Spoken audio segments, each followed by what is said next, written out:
Birane Ndiaye le chargé de la massification Pastef Saint-Louis.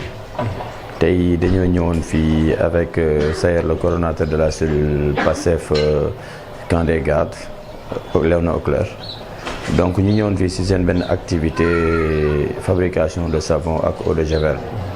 donc nag mu nekk loo xamante ni tey dañ koy rafetlu tey lii day wane ni rek en fait patriotes yi ñi ngi si liñ nekkoon ba léegi malgré dem nañu au pouvoir mais ñi ngi répondre à l'appel du président de la République mooy kenn ku ci ne tey bul xaar li la sa réew di defal mais da ngay xaar li ngay defal sa bopp mooy participer à la formation parce que toll nañ ci monde boo xam ne monde compétence et lii day wane ni rek les Sénégalais am nañu ay compétences ci domaine yëpp. parce que tey jii bu ñu demee ba Sénégalais yi mën a defaral seen bopp saabu bu ñuy utiliser te loo xam ne dañ koy utiliser chaque jour ci kër yi mën a defal seen bopp eau de javel boo xam ne dañ koy utiliser chaque jour ci kër yi loolu satisfaction la sant yàlla la parce que benn plus-value de plus buy ñëw ci biir kër yi la parce que lu ñu waroon jënd la mais bu ñu demee ba mën ko defal suñu bopp loolu sant yàlla si loolu nag bon du ñu guddal dañuy remercier rek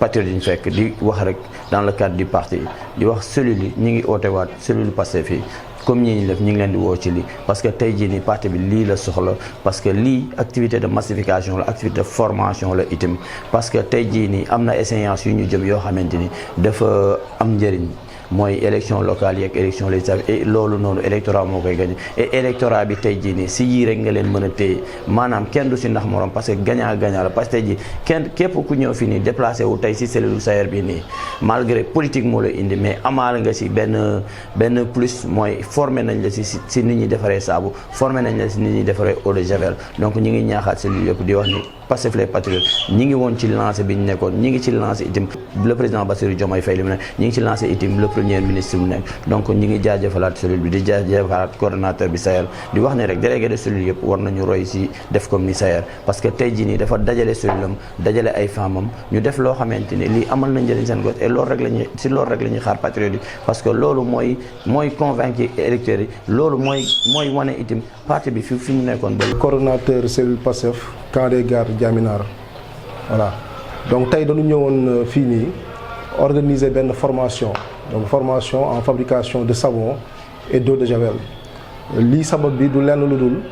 ñun dañu nekk ay pastéfiens nekk ay patriotes donc ñu bëgg woon ni à la face du monde que ni léegi il y a une nouvelle façon de faire de la politique bu njëkk bi dajale ay nit ci base bi di leen may ay xaalis comme ni que sunu massificateur waxee léegi toog muy dox politique boobu noonu dafa jeex Ousmane Sonko li mu woote mooy lan moom mooy panafricanisme Ousmane Sonko li mu woote mooy lan moom mooy souverainisme donc autrement dit tey bu ñu xoolee les femmes les jeunes ñu former leen ñu am ay compétences am expertise am ay capacité ëllëg non seulement daanu mën a former ñeneen mais daanu am seen autonomie donc dañu toll benn jamono ji nga xamante ni on parle de l'économie solidaire on parle d'économie sociale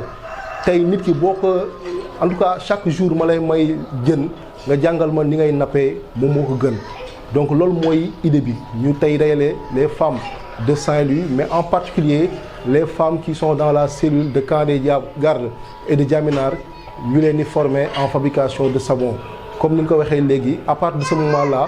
ëllëg beneen jéego bi ñuy def xam nga mooy lan moom mooy nan la leen di wutalee ay financement de ce fait ku nekk tey même bu la nguur joxul liggéey di nga mën a am sa autonomie di nga mën a demal sa bopp. buñ ko defee du lenn lu dul ñu wan ni nguur gi fi nekk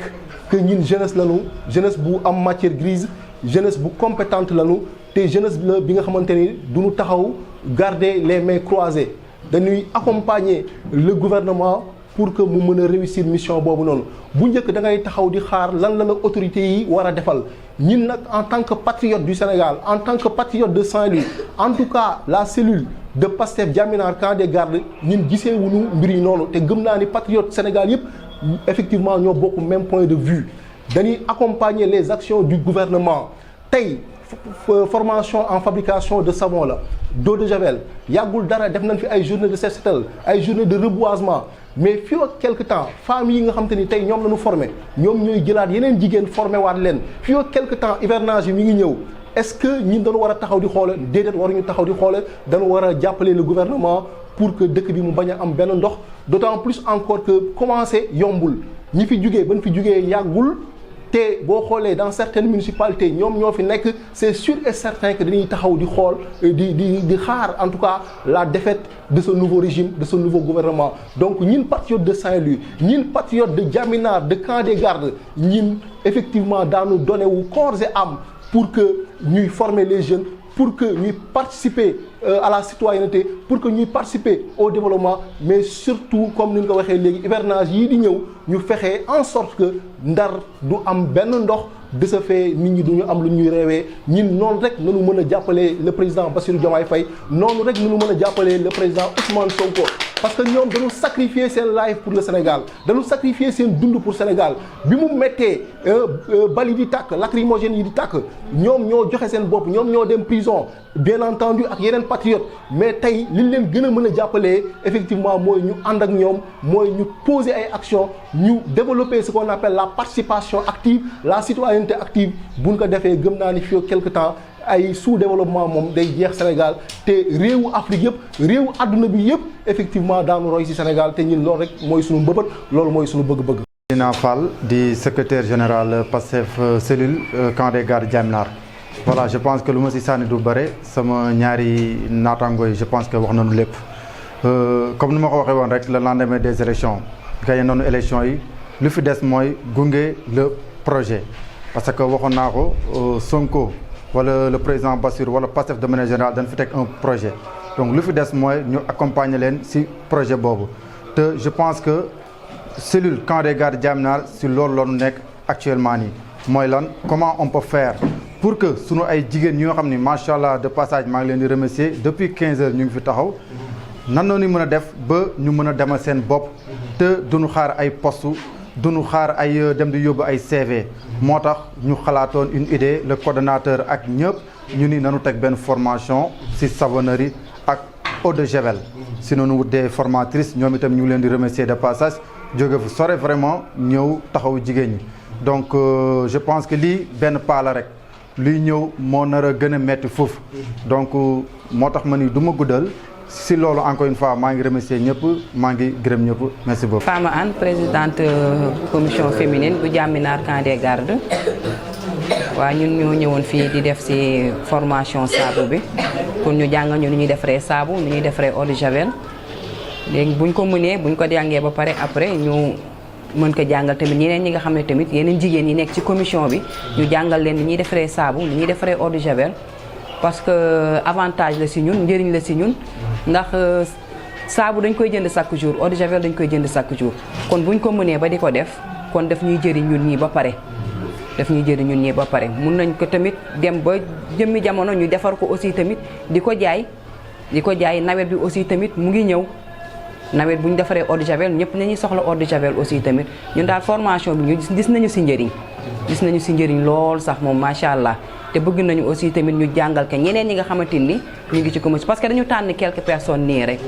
ñu bokk ci commission bi pour ñu ñëw def ci formation bi des na ñeneen ñoo xamante ni ñun bu ñu paree ñun ñoo leen koy defaral ñu jàngal leen duñ koy defaree ak formation bi mën a am njëriñ ci ñun waaw dañuy instant yi daal moom eau de javel saabu la ñuy def bëgg nañ def céréales bëgg nañ def jus sirop bi yooyu yëpp bëgg nañ ko def parce que yooyu itam njëriñ la aussi tamit te lépp local lay doon aussi tamit amul lan luñ ci importé ji local lay nekk suñu réew mi lañ koy jëndee fii lañ koy defaree ak yëpp daal. Madame Fall tey doon ñëwoon fii Pastef Diaminars Camp des Gardes pour def fi benn formation eau de javel ak saabu formation bi nag am na njëriñ bu important ñun ñuy jigéen xam nañ ko parce que ku ni femme de ménage xam na ni ñun ñooy utiliser saabu di utiliser eau de javel surtout nawet bii nu jëm nga xam ni eaux usées yeeg yëpp dafay nekk ak désinfecté yi daan ko soxla bu baax ñun nag sunu coordonnateur bi ñu ngi koy gërëm bu baax wax na lépp sayar sunu présidente commission féminine bi wax na lépp ak ñi fi nekk ñëpp formatrices yi ñu ngi leen di gërëm xam naa ne bu ñu waxee dañuy juum tàmmunu wax bu téye micro lu yàgg dañ koy yemale fii ba beneen rek ñoo ngi leen di gërëm di leen sant. Aujourd'hui, nous avons jugé nécessaire d'organiser une formation en fabrication de savon et d'eau de javel parce que c'est le contexte en réalité qui l'exige. Nous sommes des patriotes. On a toujours mené un combat d'apporter en tout cas des changements par rapport à notre mode de vie, par rapport à notre idéologie et à notre comportement. De par le passé, beaucoup de comportements laissés à désirer, d'abord par rapport aux Sénégalais, mais surtout par rapport à nos dirigeants. Donc aujourd'hui, sous la bannière d'Ousmane Sonko, sous la bannière de PASTEF, aujourd'hui promu au pouvoir, les jeunes patriotes du Sénégal, en particulier ceux de Saint-Louis, ne sont pas en rade. C'est la raison pour laquelle nous avons jugé opportun d'organiser une formation, comme on l'a dit tantôt, une formation en fabrication de savon et d'eau de javel,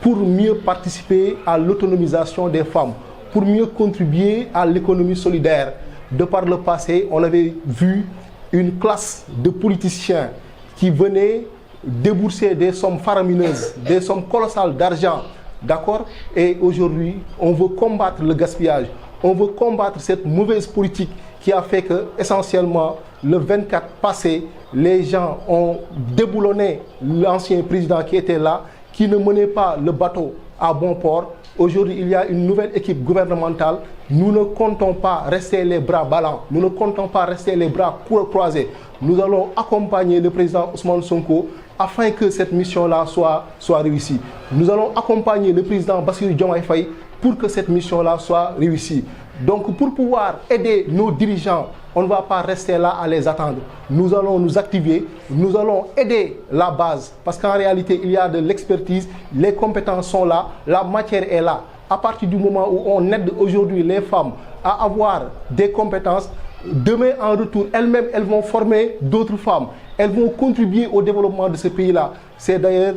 la raison pour laquelle aujourd'hui cette formation a été tenue. Donc nous lançons un appel à tous les patriotes du Sénégal. Ne pas rester là à demander des postes, à quémander des postes. On n'a pas effectivement accompagné le président Bassirou Diomaye Faye. On n'a pas accompagné le président Ousmane Sonko pour des postes. Nous avons voulu, autant que faire se peut, combattre un système politique qui était là, qui laissait à désirer. Donc aujourd'hui, Dieu a fait qu'il y a un changement. À partir de ce moment-là, nous devons être les acteurs de ce changement et de façon positive. En faisant quoi? En formant, en faisant quoi? En accompagnant, en posant des actes de civisme et de citoyenneté. Tout récemment, on a vu les jeunes sortir de partout, nettoyant les rues de Saint-Louis, nettoyant les rues du Sénégal. Nous ne devons pas rester comme ça, nous devons continuer sur cette lancée. Aujourd'hui, c'est une formation en fabrication de savon et d'eau de javel. Demain, c'est d'autres formations qui seront organisées. Il y a l'hivernage qui se profile à l'horizon. Est-ce que nous devons rester là à attendre que le gouvernement pose des actes? Non, nous devons accompagner le gouvernement pour qu'il n'y ait pas d'eau, pour qu'il n'y ait pas d'inondation. Et si on le fait, effectivement, je pense que le Sénégal va se développer. Le Sénégal ne va pas se développer par les autorités qui sont d'en haut, mais le Sénégal se développera avec les autorités, mais avec une participation citoyenne, avec une participation effectivement de toutes les masses, de toute la collectivité. Si on le fait, je pense que d'ici une décennie, eh bien, nous allons nous mettre sur les rampes du développement, sur les rampes de l'émergence. L'émergence dont les autres parlaient, effectivement, je pense qu'il y a quelque chose effectivement, qu'il fallait combattre. Il y avait des choses qui laissaient à désirer par rapport à cette émergence qu'on nous a vendue. L'émergence, ce n'est pas des décisions que les autorités doivent elles-mêmes prendre. Il y a la base, il y a les populations qui doivent contribuer à cette émergence-là. Si nous le faisons, demain, effectivement, on va tendre la main et on va se dire, tiens, la mission aura été réussie et nous sommes là pour la réussite de cette mission-là. Voilà, grosso modo.